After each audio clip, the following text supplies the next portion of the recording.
Hi, my name is Kit Sandu, and today I'll be talking about sea level rise. As we all know, Earth's global sea levels are rising, and they're doing so at an accelerating rate. In lecture for week 11, we had explored this topic regarding eustatic and relative sea level rise. This presentation will be taking a deeper dive and building upon that lecture.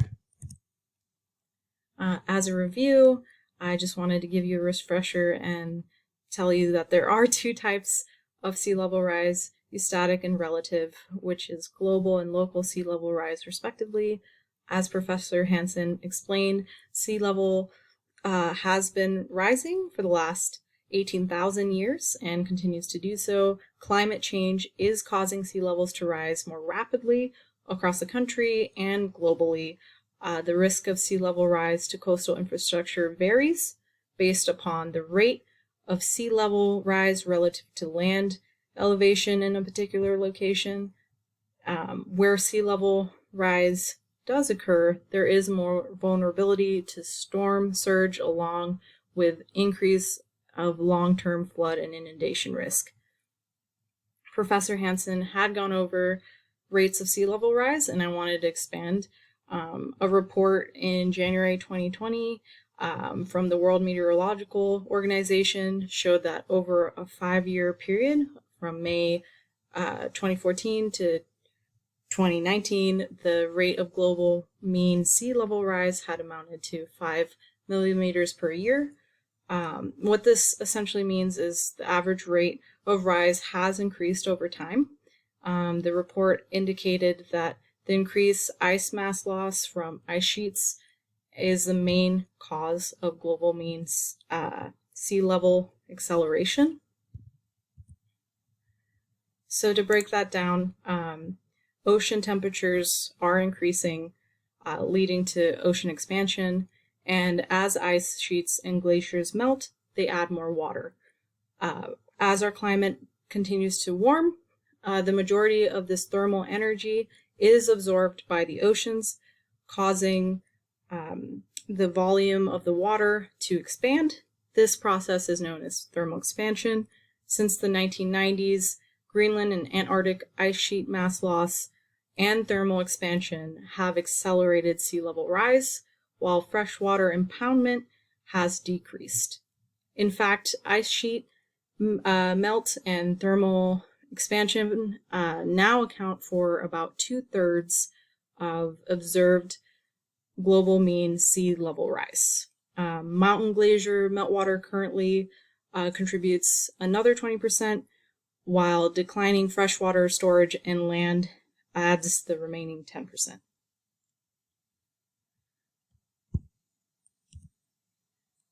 So to summarize, thermal expansion and melting ice equals higher sea levels. Rising sea levels amplify the threat and magnitude of storm surges in coastal areas.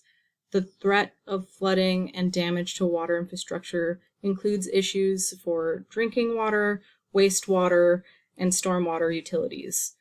Both groundwater and surface water sources are at risk. This will pose challenges for drinking water treatment facilities and resource managers in the future.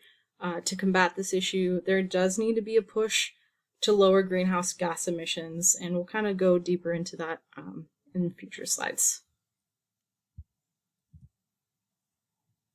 So, to measure sea level rise, we have historically used tidal gauges and still use them today to measure sea level rise.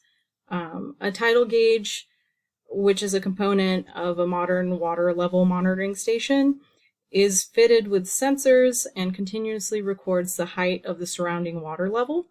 The data is critical for many coastal activities, including safe navigation, sound engineering, and habitat restoration.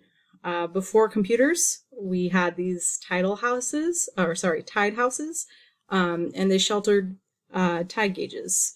So as you can see on the image on the left, housed inside there was instrumentation, which allowed scientists to manually observe tide levels and then compare them to readings taken every 6 minutes by the recorder. Tide houses and the data they recorded required monthly maintenance, Scientists collected the data tapes and mailed them to Noaa headquarters for manual processing. The image on the right is a modern, newer tide station diagram depiction, and they're designed to operate with the highest level of accuracy with minimal maintenance.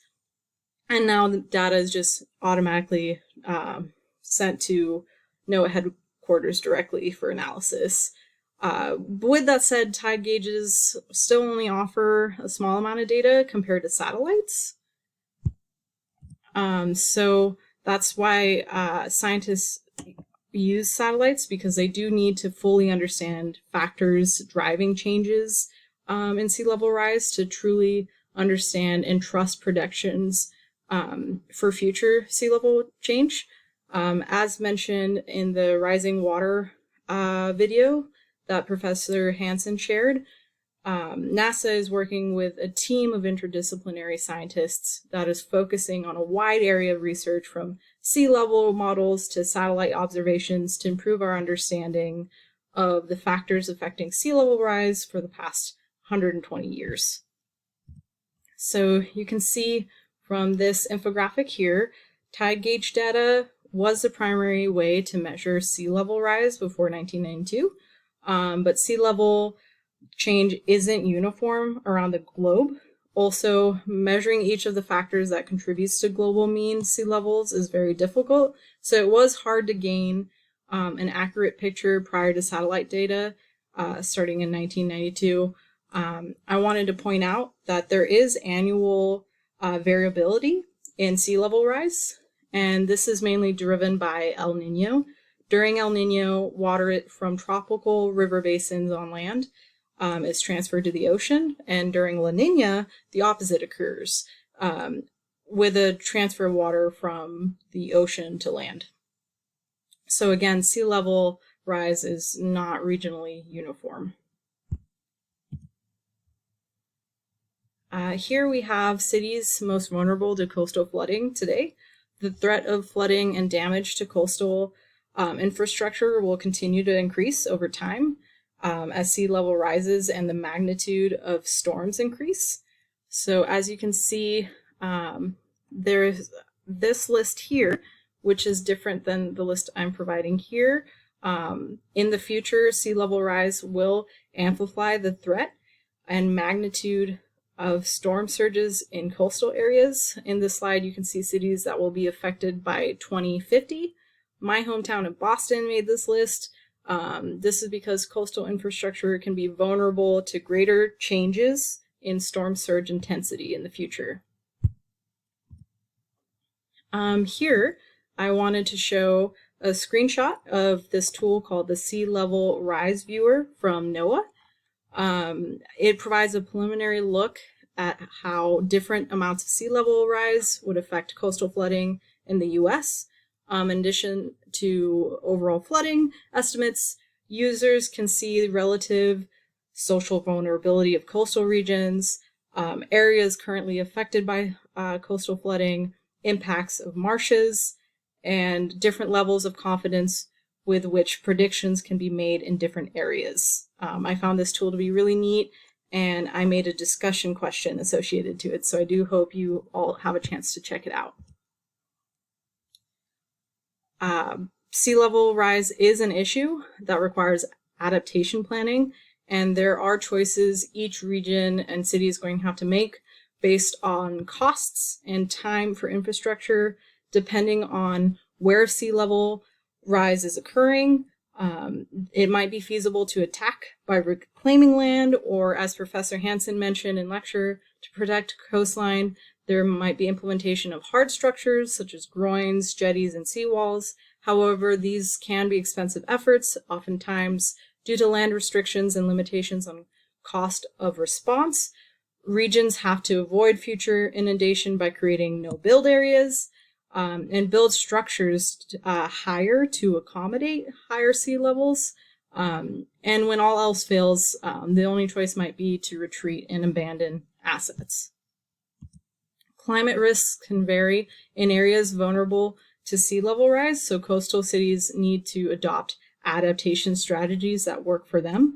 For example, higher water levels during tides can reverse or reduce efficiency of stormwater drainage and wastewater outfall operations. So some coastal communities are already investing in one-way stormwater valves to address more frequent and intense flooding during high tide. Through modeling climate risk to groundwater, cities can specifically conduct sea level rise and storm surge modeling. In areas where cities can modify land use, they can implement restoring coastal wetlands, which can act as buffers to storm surges. We talked about hard structures in regards to hard shoreline maintenance, but as for soft shoreline maintenance, this refers to actions such as planting submerged aquatic vegetation, such as seagrass, to stabilize sediment and reduce erosion. Cities use a combination of these strategies to create adaptation plans. As for small island nations, they are among the most vulnerable to sea level rise caused by climate change, and some have found creative ways to express their concerns, as you can see in these images. On the image on the left, that's President Mohammed Nasheed of the Maldives and 13 other officials submerged. They took their seat at the table on the seafloor to raise attention and explain their fears that rising sea levels could swamp these islands within a century. Their islands average only 7 feet above sea level, and this was taken back in 2009.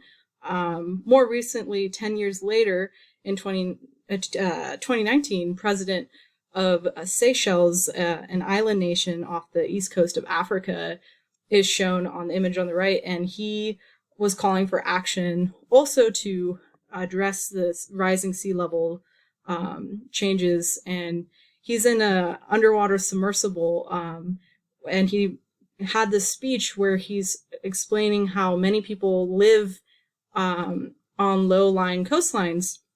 Although the occurrence of tsunamis is not related to climate change, the effects may be exacerbated with an increase of sea level rise. It's going to require efforts to reduce greenhouse emissions and collaboration on a global scale to slow down the efforts of sea level rise.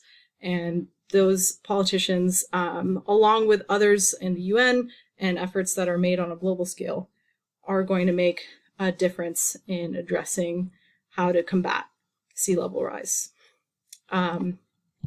These are my references, and I just wanted to say thank you all for listening to me talk, and I hope you enjoy and get a chance to look at that Noaa sea level viewer tool, and take care.